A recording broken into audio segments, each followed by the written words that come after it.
Donc, j'avais dit qu'on a parlé de changement. Et dans les changements, j'avais important, il fallait suivre. C'était nos émissions gaz à effet de serre dans l'atmosphère. Et nous avons vu les différents types de gaz à effet de serre. Nous avons vu comment ces gaz à effet de serre ont évolué, évolué dans les failles dans les sols. Quels sont les impacts de ailleurs comme en Afrique? Nous avons vu le groupe d'émetteurs de gaz à effet de serre dans l'atmosphère. Et puis, je disais que nous n'avons pas parlé ici de l'atténuation. Je dis les impacts.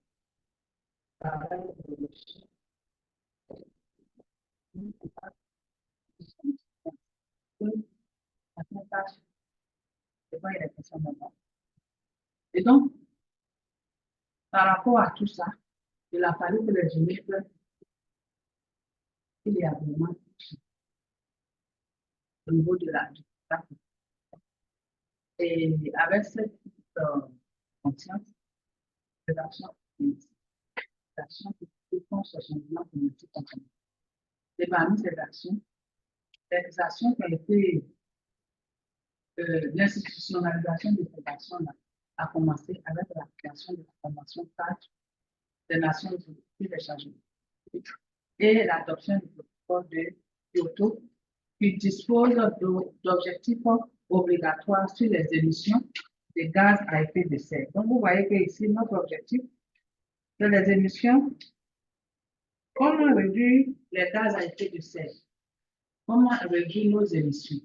Donc, si on le permet, on ne prend pas de dispositions juridiques, de dispositions contraignantes pour obliger les États à réduire, enfin, obliger les États à réduire leurs émissions de gaz à effet de serre. On va continuer et la chose ne change pas. Et donc, après donc, Kyoto, il y a eu aussi d'autres, on ne va dire à côté de Kyoto, il y a aussi d'autres actions, comme le sommet de la Terre à Rio. À ce sommet-là, le premier sommet, donc, il y a eu à Rio, ensuite il y a eu d'autres sommets, le sommet de New York. Et ensuite, il y a eu la mise en place, donc, le protocole a été, dans ce cours, vous allez voir que c'est un peu politique. On parle de la chose, on décide de faire la chose. Mais il faut des dispositions de fonctionnalité. C'est ce qu'il faut que la chose réelle. Donc, le protocole de Kyoto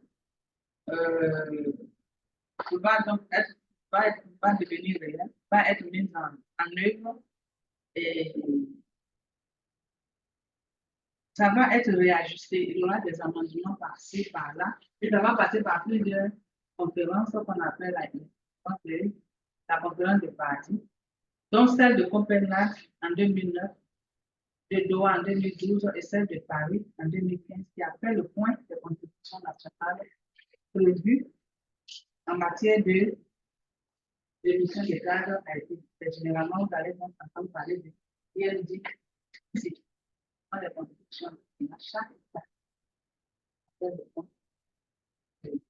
C'est que lui-même pense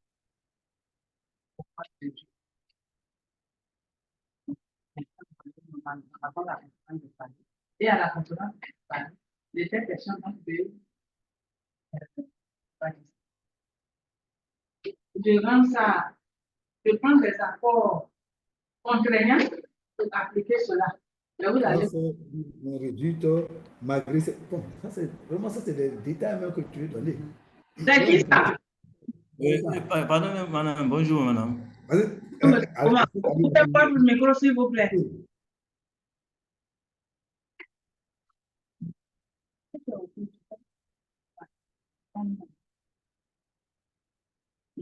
Donc, Mais malheureusement, à Paris, il n'y a pas eu d'entente.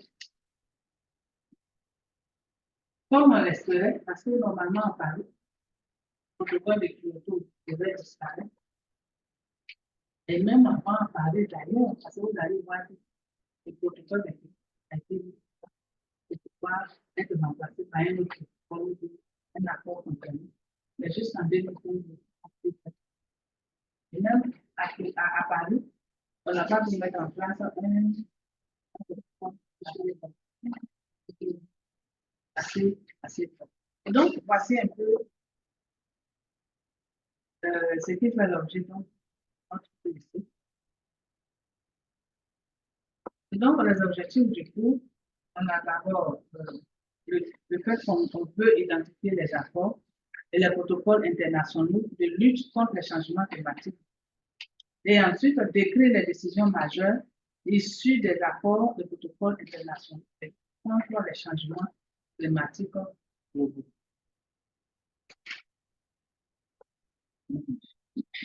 Donc, ici, c'est un peu le résumé. C'est le résumé c'est un peu tout ce que j'ai raconté tout à l'heure, mais avec des dates, des choses. Donc, vous voyez que c'est en 1995, des négociations ont été pour renforcer la réponse au changement climatique. Et 2 ans plus tard, le protocole de Kyoto fut adopté. Le protocole entré en vigueur le 16 février 2005. Donc, regardez le temps mis. On est en 95 et c'est en 97, voyez, on dit 2 ans plus tard que c'est adopté. Mais de 97, l'entrée en vigueur, c'est en 2005. Donc, il contient des mesures contraignantes pour les pays développés. C'est très important. Et la première période de contrainte a commencé en 2008 et devrait donc prendre fin en 2000. Et à la COP 17 à Durban, Durban c'est où? En Afrique du Sud, en 2011, les gouvernements des partis au protocole de Kyoto ont décidé qu'une deuxième période de contrainte débute en 2012. Et plusieurs COP ont eu lieu après, sans avoir élaboré un autre accord contraint. Mais à la COP 21 à Paris, les États arrivent à l'adoption d'un protocole dit accord de Paris, applicable à toutes les parties et applicable à partir de combien? 2020. Et au rehaussement donc du niveau d'ambition des efforts d'atténuation avant. Les COP ont eu lieu après Paris, qui ont eu lieu plutôt après Paris, ont traité de la mise en œuvre des accords de Paris. Donc, à Paris, il y a eu des accords, mais il n'y a pas encore eu un protocole assez contraignant. Donc, voici un peu. Ça, c'est vraiment la situation qui est là. L'évaluation, vous savez comment ça fait. Et puis, bon, on va passer à une autre phase. Est-ce qu'il y a des